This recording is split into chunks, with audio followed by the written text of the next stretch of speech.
Bom dia, a gente está realizando esse vídeo aqui para falar sobre o trabalho de uso capião que foi proposto em sala. Basicamente, a gente dividiu os tópicos entre si aqui. No caso, o primeiro tópico, que fala sobre o conceito e as classificações, ficou dividido entre eu e Tiago. Eu vou aqui falar brevemente do conceito de uso capião, do que se trata, e Tiago vai complementar falando das classificações ordinária e extraordinária.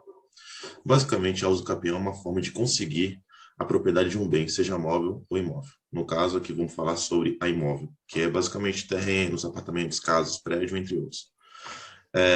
Nesse caso, você pode fazer uso capião quando você está atribuindo uma função social ao local que foi abandonado ou o proprietário deixou de utilizar aquele local e um possuidor assumir ele, entendeu? Você basicamente adquire ele a partir do uso do tempo, sem interrupção, comportando-se como dono e sem que haja oposição à posse. No caso de bens imóveis, como eu disse, enquadra os terrenos, apartamentos, etc. Tiago vai complementar agora falando sobre as classificações. Basicamente, foi pedido sobre somente a classificação ordinária e extraordinária. Afinal, os campeões têm várias e várias classificações, mas somente essas duas foram pedidas. E Tiago vai dar complemento explicando cada uma delas. Pode seguir, Tiago. Bom dia, sou o Tiago. Eu vou falar sobre uso campeão ordinário e extraordinário. De acordo com o artigo 1242, adquirir também a propriedade do imóvel aquele que continua inconstantadamente com justo título e boa-fé o possuidor por 10 anos, o possui por 10 anos, ou seja, nessa classificação de uso campeão, o tempo de posse é menor, mas tem os requisitos essenciais ao justo título de boa-fé. E esses 10 anos pode se diminuir para 5 anos se construir moradia ou a pessoa usar o terreno para construção. E o extraordinário, de acordo com o artigo 1238, aquele que por 15 anos, sem interrupção nem oposição, possui como um imóvel adquirir a propriedade independente de título e boa-fé, pode requerer ao juiz, assim, o declarar por sentença, a qual servirá de título por registro no cartório de imóveis e registro de imóveis. Já nessa classificação podemos ver que o uso campeão, a boa-fé e o justo título deixam de ser um requisito. Ele pode ser de má-fé ou de boa-fé. E esses 15 anos pode ser diminuído para 10 anos. E no cartório também, para fazer registro, tem todo um período, todo um requisito que a pessoa tem que seguir. E também a pessoa tem que estar com moradia, tem que ter com mandado de advogado, tem que ter pedido de advogado, com tudo. Para o campeão no cartório tem que ser ao pé da letra, porque qualquer coisa errada já é culpa do cartório de registro de imóveis. Pode prosseguir o trabalho? Encerrou? Sim. Bom dia, gente. Meu nome é Laisla. Eu vou falar a respeito do uso capião em condomínio, quando pode, quando não pode, a respeito também do comentário de Maria Helena Diniz, acompanhada de doutrina. Vamos lá. A priori, eu vou falar a respeito do que é condomínio, né? E quais são as suas partes. Condomínio, existem duas feitas de condomínio, o condomínio geral e o condomínio edicílio.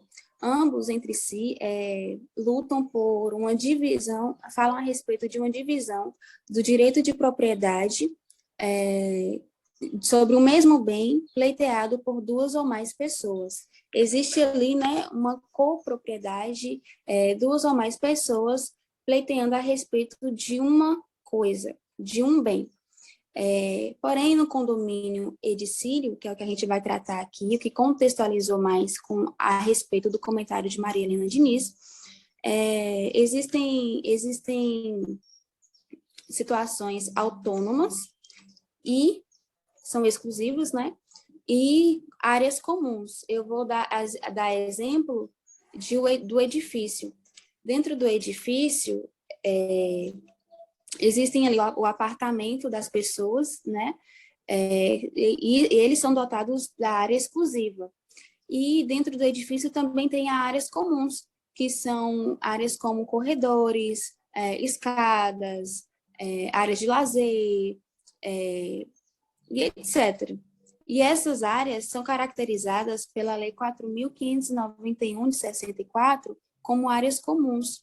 Essas áreas, elas são protegidas e a jurisprudência diz que elas não podem vir a ser alienadas. Então, eu vou dizer a respeito de quando não pode, nesse contexto, e quando pode. O uso capião, ele não pode ser feito quando não existe ali um domínio exclusivo a respeito daquele bem, quando os demais condôminos, eles se opõem àquele uso capi, àquele pleiteio, e quando não segue os princípios do uso capião.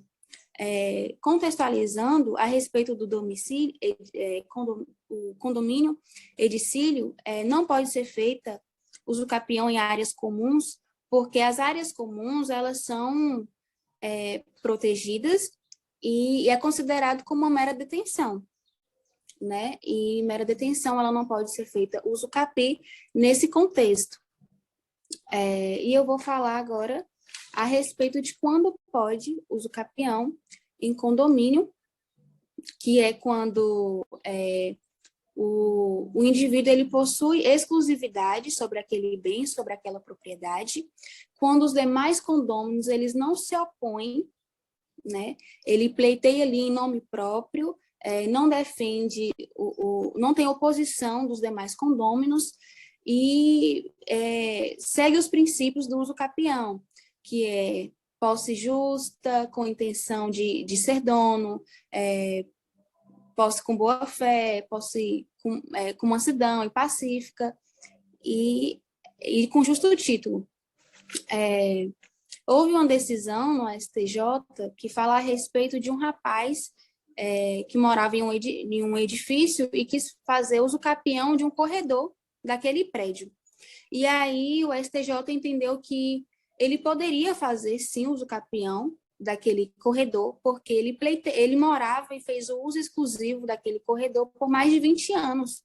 Né? Teve o lapso temporal, que é um requisito do uso capião, por mais de 20 anos, fazendo uso exclusivo, e os demais condôminos aparentemente não se opuseram. Então, o STJ, com toda a jurisprudência, entendeu que ele poderia, sim, fazer uso capi daquele corredor.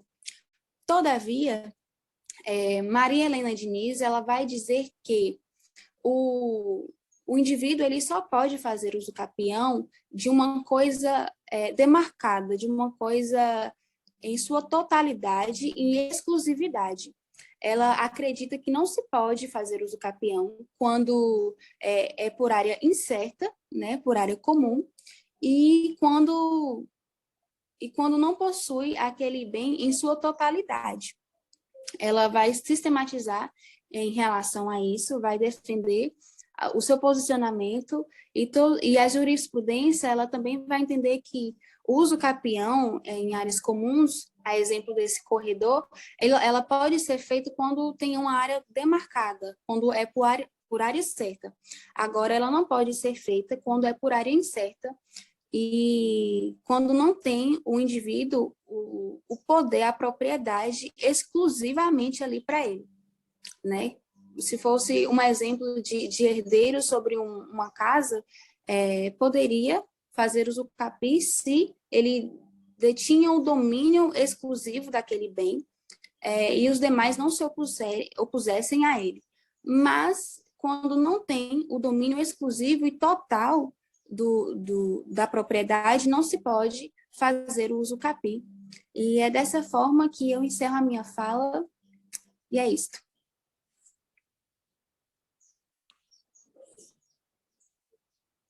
Pessoal?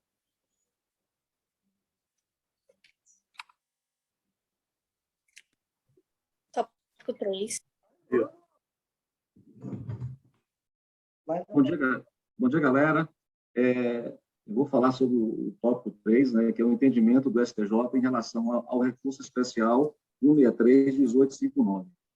Nele, o o STJ, a turma do STJ, né, chegou à conclusão que é possível, sim, o uso campeão por herdeiro sobre o imóvel que é objeto de herança, ou seja, foi deixado pelo falecido. Essa decisão ocorreu no julgamento, né, do recurso 631.859, quando decidiu que é possível, sim, haver o uso campeão entre herdeiros. O que, na verdade, é o uso capião, né? É a prescrição aquisitiva do bem, desde que observados os requisitos para a configuração extraordinária, previsto no artigo 1238 do Código Civil de 2002, o prazo de 15 anos. Arthur, ele vai agora passar esses pré-requisitos para ficar mais claro por que o STJ concluiu que é possível, sim, né, ter esse instituto, mesmo o imóvel de herdeiros. Vou começar agora. Bom, meu nome é Arthur Moraes Cardoso. Vamos lá. A relatora do recurso especial da herdeira, a ministra Nancy Andrighi, destacou que, com o falecimento, ocorre a transmissão do imóvel aos seus herdeiros, conforme regra do artigo 1784 do Código Civil de 2002. São as palavras delas. A partir dessa transmissão, cria-se um condomínio pró-indiviso sobre o acervo hereditário, regendo-se o direito dos co-herdeiros. Quanto à propriedade e posse da herança, pelas normas relativas ao condômino, como mesmo disposto no artigo 1791, parágrafo único do CC 02, apontou-me isso. Todavia, a relatora destacou que o STJ possui jurisprudência no sentido de que é possível o condômino usucapi em nome próprio, desde que atendidos os requisitos legais da usucapião e que tenha sido exercida a posse exclusiva pelo herdeiro condômino, como se dono fosse, animus domini. E conclui-se, portanto, que a presente ação de usucapião juizada pela recorrente, que foi um julgamento que, com isso, que teve que ser julgado o recurso especial, que a presente ação de usucapião ajuizada pela recorrente não deveria ter sido extinta, sem resolução do mérito, devendo os autos retornar à origem, a fim de que a esta seja conferida a necessária dilação probatória para a comprovação da exclusividade de sua posse, bem como dos demais requisitos da usucapião extraordinária. E com isso concluiu a ministra ao determinar o retorno dos autos à origem, que sim, é possível usucapi em objeto de herança. Eu fiquei com o tópico 4, que fala sobre o entendimento do STJ sobre o recurso especial 154733, né, que ele fala sobre a usucapião por um contrato de locação. Né? E nesse entendimento ele fala muito sobre a usucapião extraordinária, que o possuidor ele segue os requisitos da usucapião extraordinária, né, pedindo para a usucapi, e foi exatamente esse entendimento do STJ, que ele cumpre os requisitos da usucapião extraordinária, e assim é manifestado que ele mudou a natureza dele a partir do momento em que ele assumiu a animus domini. Ele quis mudar a intenção dele, né, de ser dono, e com isso ele passou a pedir a usucapião, que foi o que foi manifestado no recurso especial, né, que mesmo que tenha iniciado o contrato com um vínculo locatício, ele não teria problema nenhum.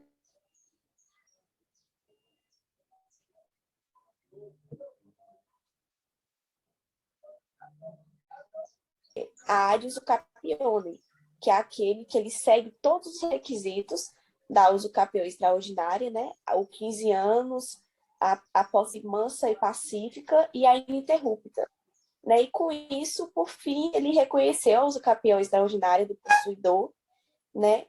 Que foi a mudança de intenção, né? Para ser dono, por fim, conseguindo. E é isso. E assim, então, nós encerramos o trabalho.